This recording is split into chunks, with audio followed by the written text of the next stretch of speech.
নির্বাচনের আগে নতুন এক সংকটে পড়েছে বিএনপি। এতদিন যেসব দলকে সাথে নিয়ে তারা অভিন্ন আন্দোলন করে আসছিল, সেই যুগপৎ আন্দোলনের শরিকদের সঙ্গে নিয়ে জোটবদ্ধ নির্বাচন করতে গিয়ে মূলত এই সংকট। আগে জোটবদ্ধ দলগুলো অভিন্ন প্রতীকে নির্বাচন করতে পারত, অর্থাৎ বিএনপির সাথে জোট করা কোনো ছোট দল নির্বাচন করতে পারত ধানের শীষ প্রতীকে। কিন্তু সেই নিয়ম বদলে ফেলে অন্তর্বর্তী সরকার, যা নিয়ে তীব্র আপত্তি বিএনপির। এই অবস্থায় সরকারের উপর চাপ প্রয়োগ করে আরপিও সংশোধনী পরিবর্তন করতে যাচ্ছে দলটি। ছোট দলগুলোও যাতে এই বিষয়ে সরব হয় তা চাচ্ছে বিএনপি। পাশাপাশি যুগপৎ আন্দোলনের শরিক দলগুলোর জন্য আসন ছাড় নিয়েও দফায় দফায় চলছে আলোচনা। RICL TMX, যুগের পর যুগ স্থাপনা থাকে মজবুত।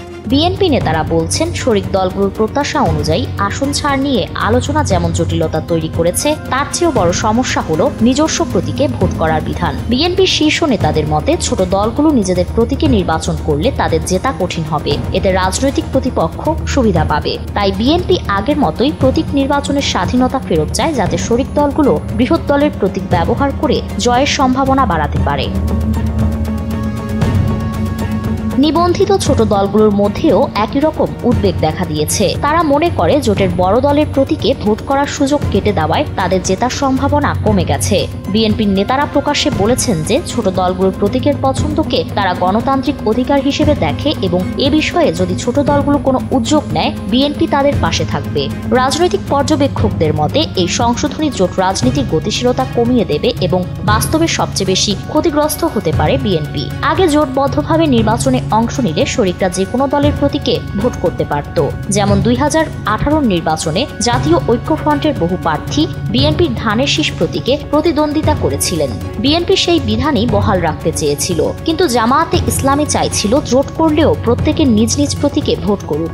শেষ পর্যন্ত সরকার প্রতীক সংক্রান্ত ধারাটি সংশোধন করে এবং জোটভুক্ত হলেও সবাইকে নিজস্ব প্রতীকেই ভোট করতে বাধ্য করে। তাতেই নতুন সংকট তৈরি হয়েছে। এই অবস্থায় ভোটের হিসাব নিকাশেও ঝুঁকি দেখছে বিএনপি। তারা মনে করে ছোট দলগুলো বিএনপির সঙ্গে জোটবদ্ধ হয়েছে বড় প্রতীকের ভরসায়, কিন্তু নিজেদের প্রতীকে ভোট করতে হলে তাদের জনপ্রিয়তা না থাকলে জেতা কঠিন হয়ে পড়বে। ফলে তাদের প্রার্থীরা দুর্বল হবে এবং বিএনপিও কাঙ্ক্ষিত আসন পেতে ব্যর্থ হতে পারে। অন্যদিকে জামাত সহ কিছু দল হয়তো এ পরিস্থিতির সুযোগ নিতে পারে। জামাতে ইসলামী আন্দোলন সহ 8টি দল বিএনপি জোটের বাইরে থেকেও যুগপৎ আন্দোলনে আছে। যদিও এটি নির্বাচনে জোট কিনা তা পরিষ্কার নয়, তবে এসব দল পরস্পরের উপর আস্থা রেখে নির্বাচনে নিজেদের প্রতীকেই লড়াই করতে আগ্রহী। কিন্তু বিএনপির জন্য প্রতীক অত্যন্ত গুরুত্বপূর্ণ, কারণ ছোট দলগুলো ধানের শীষ প্রতীক না পেলে ভোট ভাগ হয়ে যাওয়ার আশঙ্কা তৈরি হতে পারে। আবার বিএনপি যদি কোনো আসন ছাড়ে এবং সে আসনে নিজ দলের কেউ বিদ্রোহী প্রার্থী হয়, তাহলে সেই আসনও ঝুঁকির মুখে পড়তে পারে। নির্বাচন যত ঘনিয়ে আসছে, প্রতীক আসন ভাগাভাগি, জোট রাজনীতি এবং আরপিও সংশোধনী ঘিরে রাজনৈতিক উত্তাপও তত বাড়ছে। তবে একটি বিষয় পরিষ্কার, প্রতীক সংশোধনী প্রশ্নে তৈরি হওয়া এই অস্থিরতা ত্রয়োদশ জাতীয় সংসদ নির্বাচনের রাজনীতিকে বড়ভাবে প্রভাবিত করবে। ফারিন রহমান কৃতি, NPB।